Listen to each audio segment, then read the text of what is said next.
සිංහල බෞද්ධයෝ ළඟ නැති පුදුමාකාර විදිහේ බැඳීමක් එකමුතුකමක් මේ ලංකාවේ ජීවත් වෙන අන්‍ය ජාතීන් සහ අන්‍ය ආගම් අතර තියෙනවා. ඒක නැවත වාරයක් ඔප්පු වෙන සාධකයක් තමයි බලන්න ඊයේ දවසේ පෙරේද දවසේදී කතෝලික ක්‍රිස්තියානි පාද කෙනෙකුට අනනතකා මෝටර් සයිකලයක් ධාවනය කළා කියලා පොලිස් නිලධාරීන් පිරිසක් ගිහිල්ලා ඒ අතරේ බහින් බස්වීමක් ඇති වෙලා පහර දීමක් සිදු වෙලා තියෙනවා. එහෙම කියලා කියනවා. බලන්නේ ඒ සිදුවීම ආරංචි වෙච්ච වෙලාවේ ඉඳලා කාදිනල්තුමා විදේශගත වෙලා හිටියත් ජනාධිපතිවරයාට ක්ෂණිකව දැනුම් දීමක් කරලා තියෙනවා මේ පිළිබඳ සාධාරණ පරීක්ෂණයක් කරන්න කියලා. ඊට පස්සේ කතෝලික සභාව ලංකාවෙම ඉන්න පියතුමල්ලා එතකොට ක්‍රිස්තියානි ජනතාව මේ හැමෝම එකට එකතු වෙලා ඒගොල්ලෝ අද නිහඬ විරෝධතාවල් කරනවා රජයේට නීතියේ පැත්තෙන් ඉන්න බලධාරීන්ට බල කරනවා මේකට සාධාරණ පරීක්ෂණයක් කරන්න කියලා. ඒකේ ප්‍රතිඵලයක් විදියට මේ වෙනකොට ඒ පහර දුන්නාද නැද්ද කොහොමද අපි දන්නේ ඒවා පොලිස් නිලධාරීන් 6 දෙනෙක්ගේ වැට තහනම් වෙලා තියෙනවා. බලන්න මේ මිනිස්සුන්ගේ තියෙන එකමුතුකමත් එක්ක එකමුතුකමෙන් ලැබෙන ප්‍රතිලාභය ඒකේ තියෙන වාසිය බලන්නකෝ අපේ මෙහෙන් පුරාවිද්‍යාත්මක වටිනාකමක් තියෙන තැනක් රැක ගන්න ගිහිල්ලා හාමුදුරු කෙනෙක්ට පොලිසියෙන් පහර දුන්නාම උන්වහන්සේව රිමන්ඩ් කරාම අපේ මිනිස්සු සමහරට හාමුදුරුවරුම හොඳ වැඩේ ඕකට කියන තත්ත්වයටපත් වෙලා තියෙනවා. බෞද්ධ මිනිස්සු බෞද්ධ ජනතාව ඔය කාට හොඳ වැඩේ කියලා ඒගොල්ලෝ වෙනම ආගමක් වෙනම දහම වෙනම නිකායක වෙනම ආරණ්‍යක වෙනම පන්සලකට යනවා. එතකොට බලන්න දැන් අපේ හාමුදුරු කෙනෙක් පණ කිය දහස් ගාණක් තරුණයෝ ඒක රාශී කරගෙන ඒ මිනිස්සුත් එක්කලා ගමනක් යනකොට අන්න අරයකා මිත්‍යාව වපුරනවා. එහෙම කියලා ඒ වෛරය වපුරන්නෙම තවත් මේ සංඝ ශාසනය ඇතුළේ ඉන්න භික්ෂුන් වහන්සේ නමක්මයි. දැන් උදාහරණයක් විදිහට කත්නෝරුවේ හාමුදුරුවෝ බණ කියනකොට කියන අචින්තිතම්පි භවති චින්තිතම්පි විනස්සති කම්මං දල්හං කිංති කරෝති කියන ගාථාවේ තේරුම උන්වහන්සේ කියන එක නෙමෙයි කියලා කියන්න සංඝයා වහන්සේලා බොහෝම දෙනෙක් මුහුණ පොතේ ලයිව් වෙනවා YouTube වලට වොයිස් කට් දෙනවා නිවුස් වල කතා කරනවා මඩ ප්‍රචාර එල්ල කරනවා. ඉතින් උන්වහන්සේලාටත් තිබුණා උන්වහන්සේලා ඒ ගාථාවේ බැයි නම් තව ගොඩාක් බුදුරජාණන් වහන්සේ දේශනා කරපු දේවල් අනුව ගිහිල්ලා ධර්ම දේශනා කරන්න.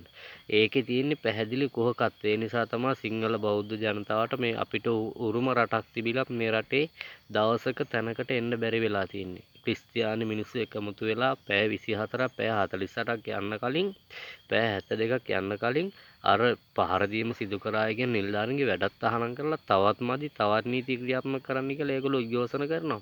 අපේ හාමුදුරු කෙනෙකුට පහර දුන්නාම අපේ බෞද්ධ නායකයෙක් අපේ බුද්ධ ධර්ම වෙනුවෙන් පෞරාණික සිද්ධාස්ථාන වෙනුවෙන් කතා කරන සිංහල බෞද්ධ රිමන් වුණාම හොඳ වැඩේ ඕක අරූගෙකෙක් අහවලාගෙකෙක් කියලා උඩ පනින්නේ රතිඤ්ඤ දාන්නේ hina වෙන්නේ තව සිංහල බෞද්ධයෙක්මයි. බලන්න කිතුණු මිනිස්සු අතරේ ඒ ෆාදර්ලා අතරෙත් එක පක්ෂ වලට ඡන්දෙ දීපු මිනිස්සු ඉන්නව ඇතිනේ.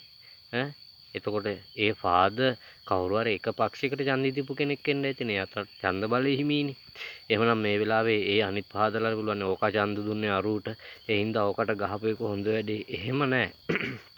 අනේ එකමුතුකම නිසා ඒ මනුස්සයා වෙනුවෙන් බොහෝ දෙනෙක් පෙනී ඉඳලා තියෙනවා ඉදිරිපත් වෙලා තියෙනවා. ඉතින් අපේ සිංහල මිනිසුන්ට හැමදාම වෙලා තියෙන්නේ මේ එකමුතුකමක් නැතිකම බෙදීම තමයි. දැන් කප්නෝරුවේ හාමුදුරුවෝ බණ කී අනේක කැටවල හේමාලෝක හාමුදුරුවෝ බණ කී අනේක මාවරලේ බද්දිය හාමුදුරුවෝ බණ කී අනේක ගංගසිරිපුර ධම්මාලෝක හාමුදුරුවෝ සමාජ මාධ්‍ය වැඩමුළු කරන එක විවේචනය කරන්නෙම සංඝ ශාසනයේ ඉන්න භික්ෂුන් වහන්සේලා සහ බෞද්ධ සැදැහැවතුන්මයි වෙනත් ආගම් වල අයට වැඩිය. ඒ වුණාට මේ මිනිස්සුන්ගේ කටින් බැරි වෙලාවක් කියවෙන්නේ අරහෙන් අර ජෙරම් කියන මනුස්සයා ආබාධිතයි කියලා මිනිස්සු රංගපාලා එතෙන්ට එක්කන් ඇවිල්ලා ඔලුවට අත තියලා පැන් වතුරලා ඉහලා නැගිට්ටෝලා යවනවා. ඒවා අමු නාටි තනිකරම මිනිසුන් රවට්ටන විජ්ජාවල් කියලා ඒ ගැන වොයිස් කට් එකක් නොදෙන මිනිස්සු සංඝ ශාසනය ඇතුලේ බුද්ධ ශාසනය ඇතුලේ මේ රටේ වෙනදා හාමුදුරු කෙනෙක් දැක්කහම ඝන ගෙඩියා තට්ටයා හීරලුවා එහෙම නැත්නම් මේ පිම්බතා කියලා hina වෙච්ච උසුළු කරපු තරුණියෝ හාමුදුරු කෙනෙක් වටා එක රාශී වෙලා පැයක් එකතන නිවිහැනෙහිල්ලේ දඟලන්න නැතුව එකතන වාඩි වෙලා කියන දේ අහන් ඉන්න එකම අනේ හොඳයි අපේ සමාජයේ සැනසීමක් ලබනවා කියලා පිළිගන්න බැරි කුහක මහා මූසල జాතියක් අපේ ශාසනය ඇතුළටත් රිංගගෙන බුද්ධ ආගම කියන ආගම අදහනවා කියලා බෞද්ධයෝ කියලා පෙනී ඉඳගෙන අපේ මේ උන්ට කෙලිනවා ඈ අපේ මිනිස්සුන්ටත් මේ වගේ එකමුතුකමක් තිබ්බනම් සමහර විට ගංගොඩිල සෝමහඳුරු තාම ජීවත් වෙනවා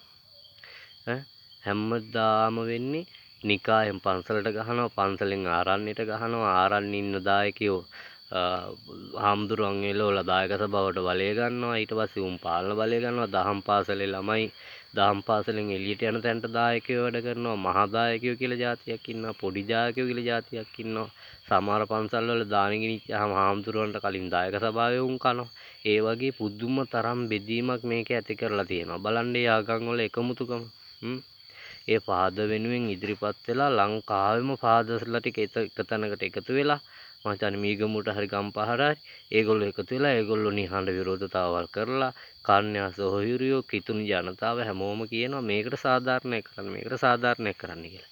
ඔය වගේම සිදුවීමක් වෙලා මේ වෙනකොට අපේ හාමුදුරුවෝ කීප දෙනෙක් රිමාන්ඩ් බන්ධනාගාරගත වෙලා ඉන්නවා.